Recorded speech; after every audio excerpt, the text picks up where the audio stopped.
নতুন আরেকটি ভিডিওতে আপনাদের সবাইকে স্বাগত। আজকের এই ভিডিওটি যাদের বয়স শেষ বা শেষের দিকে তাদের জন্য। যাদের বয়স শেষের দিকে, কুল কিনারা পাচ্ছেন না, কি হবে, চাকরি তো হচ্ছে না। দুটা জিনিস, একটা, আপনারা যদি রেগুলার ভাইবা দিয়ে থাকেন, অনেক বেশি ভাইবা দিতে থাকেন, তার মানে আপনারা রাইট ট্র্যাকে আছেন। চেষ্টা করতে থাকেন, খুব তাড়াতাড়ি চাকরি আপনার হবে।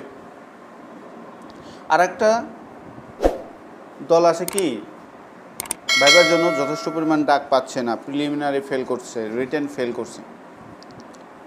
তাদের কি করণীয় ভাইবা পর্যন্ত যাওয়ার জন্য? ভাইবা অ্যাটেন্ড হওয়া মানে, ভাইবা দেওয়ার অভ্যাস করা মানে 2 দিন আগে 2 দিন পরে আপনার চাকরি হবে।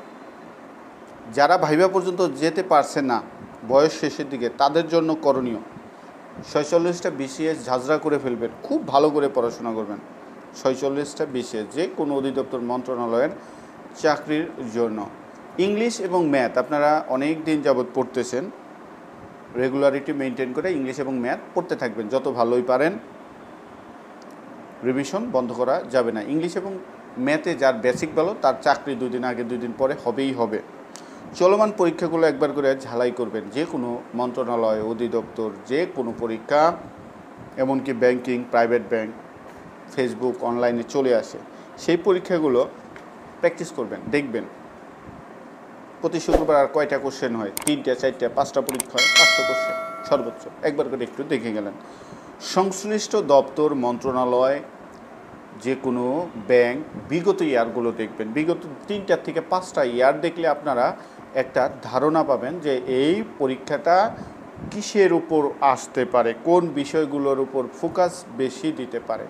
সো যে পরীক্ষাটা দিবেন, বিগত 3, 4, 5টা ইয়ার ভালো করে গুরুত্ব দিয়ে দেখবেন। সবসময় পজিটিভ থাকবেন, বি পজিটিভ। এখন আপনাদের যাদের বয়স শেষের দিকে পজিটিভ থাকা যায় না, তারপরেও যথাসম্ভব পজিটিভ থাকার চেষ্টা করবেন যে চাকরি আমার হবেই। যদিও পরীক্ষা দিতে দিতে আত্মবিশ্বাস তলানিতে, কিন্তু যদি আত্মবিশ্বাস না থাকে, আপনার অবজেক্টিভ 2, 3, 4টা 5টা, আপনার ল্যাক অফ কনফিডেন্সের কারণে ভুল হয়ে যায়।